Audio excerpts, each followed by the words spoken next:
The Australian federal budget, which was released tonight, and what do you think it's going to do? I think, well, as they say, is it a budget or is it pork barrelling?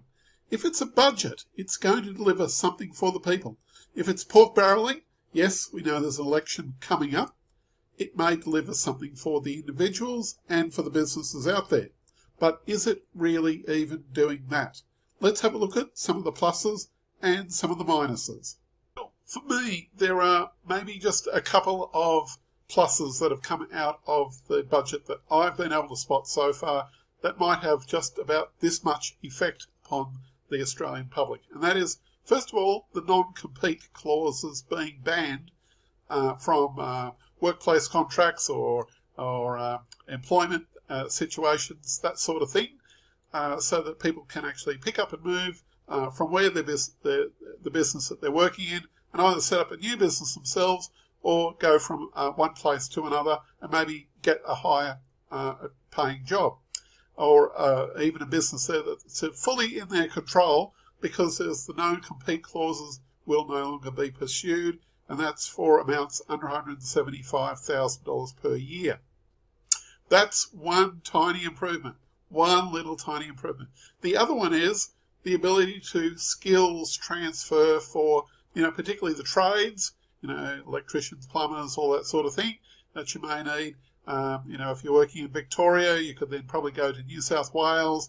If you're working in Western Australia, you might be able to go to the east. All sorts of different things like that does make some kind of sense, and that is an effect. But is that really a budgetary measure?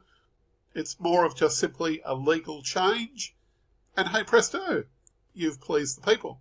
But in the budget, there's also a few other things. Yes, they talk here about giving tax cuts, which seems a little bit vague at the moment, in my opinion, and an electricity rebate of about $150. Once again, piecemeal measures. And as Jackie Lambie said, this makes everyone a recipient of welfare. So there you go. Doesn't matter what your income is, you're receiving welfare now from the government. So don't complain. However, as Jackie Lambie said on TV, there's zero for small business. And I believe that's a pretty good opinion. There was really nothing there that really improves the situation there if you're a small business owner. If nothing, it's practically pushing you out the door. The tax cuts that we were offered quite some time back do have a cut-off period, and there was supposed to be a $20,000 write-off situation, or whatever that is. That's been pushed out the door. There was nothing there for hospitality, and on a level that should be behind all governments, there's nothing there for the homeless or for the unemployed, which is a growing situation there. No rent relief, or very little, if any, rent relief, because rents are taking off like crazy around the country. And also, house prices are still pegged very, very high, because in Australia, we see housing more as an investment than as a right. So, looking at all those different things and squaring up the way how they've presented the budget, the Treasurer has delivered to us, and to paraphrase what I've been able to discern from some of the interviews on TV, and that is, it is a bland budget.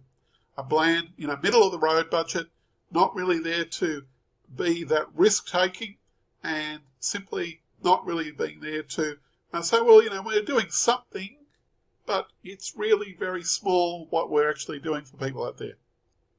I believe that when the election is called, there will probably be a lot more surprises taken out of the hat around that time, and we'll probably see what the true colours of the budget really is in what's known as unannounced budgetary measures, which usually can be quite big when it comes to a pre-election campaign.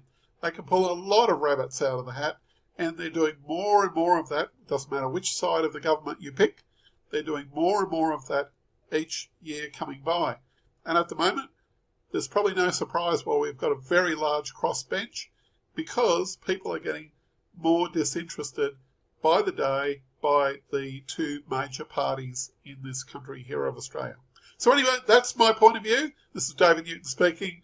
If you've got any points of view about this, please write them in the comments, and hope you have a great week, and let's see what unfolds in the future for small business.